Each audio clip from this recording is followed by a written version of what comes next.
Bonjour, bienvenue à Chauny.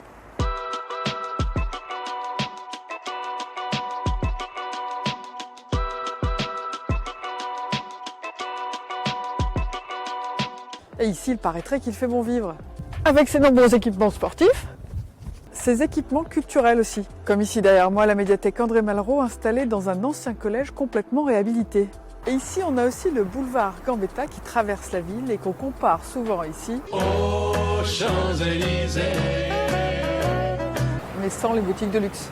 On dit parfois de Chauny qu'elle est une ville bourgeoise, mais paradoxalement, elle a l'un des taux de chômage les plus élevés de France. La désindustrialisation de la ville n'y est sûrement pas pour rien. Il y a 10 ans, Chauny a vu se fermer des usines génératrices d'emplois, comme Nexans qui se trouvait juste derrière moi. Conséquence, 600 emplois directs perdus et une friche de 6 hectares presque en centre-ville à réinventer. Et le sort de cette friche Nexans sera l'un des enjeux du scrutin municipal, tout comme l'hôpital, premier employeur de la ville. Et pour le prochain maire, le défi sera d'en garder tous les services. La maternité et les urgences sont encore menacées. Une bataille qu'avait déjà menée Marcel Lalonde, maire emblématique de la ville depuis 1989. Et après 55 ans de présence au conseil municipal, il raccroche finalement l'écharpe tricolore. Et pour le remplacer, ils sont 3 à être entrés dans la course au fauteuil de maire. Petite revue des troupes en présence. Pour succéder à l'emblématique Marcel Lalonde, ils sont 3 prétendants. D'abord, on a Emmanuel Liévin, directeur de cabinet de Marcel Lalonde, qui mène la liste de la majorité sortante. Face à lui, l'ancien adjoint aux finances, Alban Delforge. C'est lui qui était désigné comme le dauphin naturel de Marcel Lalonde, mais suite à un désaccord en 2014, ils se séparent. Et aujourd'hui, le dissident mène une liste sans étiquette.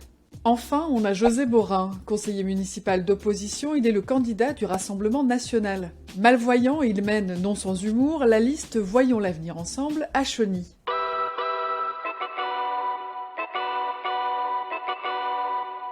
Pour y voir plus clair et comprendre les enjeux de ce scrutin à Chauny, on est allé à la rencontre de Ludovic, journaliste à l'Aisne Nouvelle. Alors Marcel Lalonde était le maire emblématique depuis 1989, alors la fin de son règne, entre guillemets. C'est une page qui se tourne à Chauny ? Oui, effectivement, c'est une page qui se tourne parce qu'il était maire depuis 1989 et élu depuis 1965. Au sein du conseil, il y a eu des démissions. Le choix d'un digne successeur, il n'est pas si facile que ça. C'est pas si facile finalement. Non, ce n'est pas si facile. Peut-être qu'il a, en particulier sur ce dernier mandat, il y a eu 5 démissions d'adjoints ou départs d'adjoints. On peut considérer que Marcel Lalonde a raté un petit peu sa succession. Il avait placé Alban Delforge un peu comme son dauphin.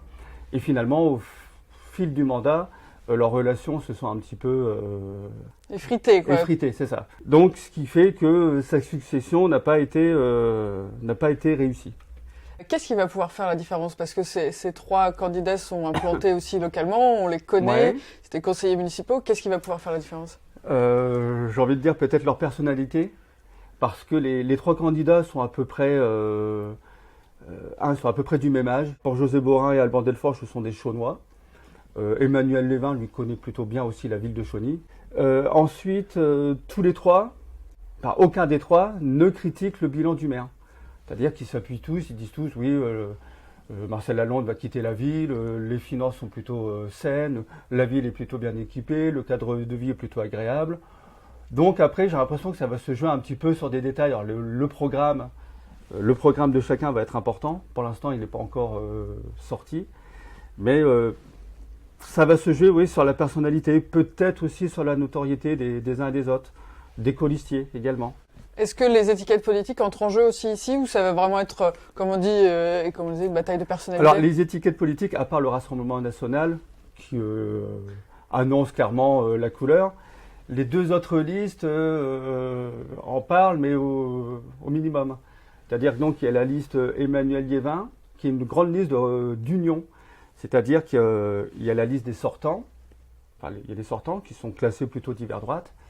Et là, pour ce scrutin-là, il y a les conseillers d'opposition de gauche qui font partie de la liste.